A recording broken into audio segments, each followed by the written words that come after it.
그리고 예수께서는 그들에게 말씀하셨다. 안식일이 사람을 위하여 생긴 것이지 사람이 안식일을 위하여 생긴 것이 아니다. 그러므로 인자는 또한 안식일에도 주인이다. 아멘. 예수님과 바리새인들 간의 충돌이 일어났어요. 바로 안식일을 지키는 문제 때문이었죠.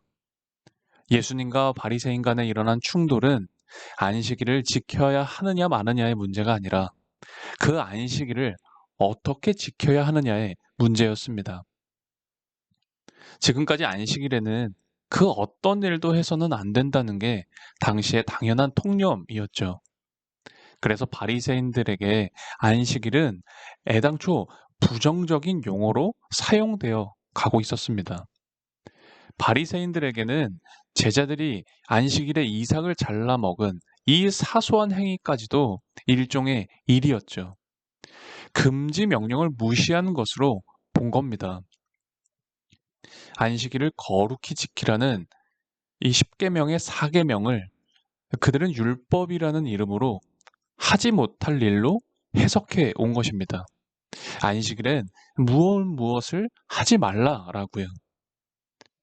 더욱 흥미로운 건 그들은 자신들의 율법 해석만이 권위 있고 마땅한 것이라고 생각했지 자신들이 틀렸을 것이라는 가능성은 전혀 염두에 두지 않았던 겁니다. 그런 바리새인과는 아주 대조적으로 예수님은 안식일을 긍정적인 것으로 해석하십니다. 일에서 해방되는 안식일은 사람을 위한 선물이라는 거예요. 안식일이 사람을 위해 있는 것이다 라고 예수님은 그래서 말씀하신 겁니다. 더 나아가 예수님은 안식일이 그저 가만히 쉬는 날이 아니라 긍휼과 사랑을 실천하는 날이라고 하십니다. 안식일에 대한 이런 관점은 이 구약 이사야에서도 동일하게 나옵니다. 안식일을 하나님을 섬기는 데 있어서 긍휼과 사회적인 정의와 연결시키고 있고 그래서 안식일을 일컬어 즐거운 날이라고 묘사하고 있습니다. 즉, 이 안식일에는 긍휼과 정의를 실천함으로 그날이 가장 온전하게 예배하는 날로 사용되었음을 이미 이 구약에서부터 볼 수 있습니다. 안식일을 거룩히 지키라는 말씀에 아주 상반된 반응 두 가지를 우리는 보고 있습니다. 한쪽은 무언가를 하지 말라고 하고 또 한쪽은 무언가를 해야 한다라고 해요. 왜 그럴까요? 그 이유는 거룩을 인식하는 차이에 있는 겁니다. 앞서 말한 바와 같이 이 바리새인들은 무엇인가를 하지 않으므로 이 거룩이라는 개념을 지킬 수 있다 여겼던 겁니다. 그러나 예수님이 하신 말씀의 요점은 안식일의 거룩함이 긍휼과 이 사랑의 행동을 실천하는 것으로 나타나야 한다라는 거죠. 우리가 매주 맞이하는 이 안식일은 세상에 맞선 어떤 피난처와 같은 날이 아니라 세상을 유지하고 회복하기 위한 하나님의 날이라는 거예요. 그래서 예수님은 이런 말씀을 하셨던 겁니다.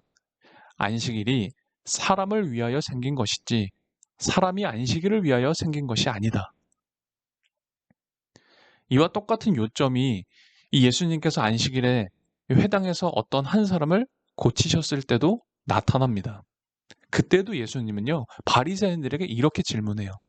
안식일에 선을 행하는 것과 악을 행하는 것, 생명을 구하는 것과 죽이는 것, 어느 것이 옳으냐라고 말이에요. 이 질문에 바리새인들은 아무 말도 하지 못합니다. 왜요? 안식일이 선을 행하고 생명을 구하는 것에 의해 더욱 귀하게 여겨진다는 것을 깨달았기 때문이에요. 이것은 오늘날 매일 일하며 사는 우리에게 어떻게 적용될 수 있을까? 이 안식일 원칙은 우리가 일정한 시간을 따로 성별하고 그래서 그날, 그 시간만큼은 모든 일에서 벗어나 예배라는 독특한 성격을 갖게 해야 한다라는 뜻입니다. 이것은 안식일이 예배드리는 유일한 시간이라거나 우리가 하는 일 자체는 예배의 형태가 될 수 없다 이 말하는 건 아닙니다.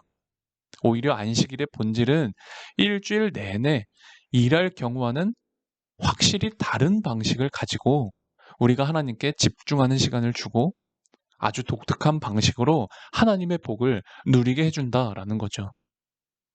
하나님을 향한 우리의 예배는 그 자체로 긍휼, 돌봄, 사랑으로 우리의 모습이 드러날 수 있도록 나에게 여유를 주는 것이죠. 그래서 주일에 드리는 이 우리의 예배는 주중에 우리가 하는 일에 향기와 맛을 더해주는 것입니다. 오늘 본문에서 예수님은 그것을 우리에게 보여주신 것이죠.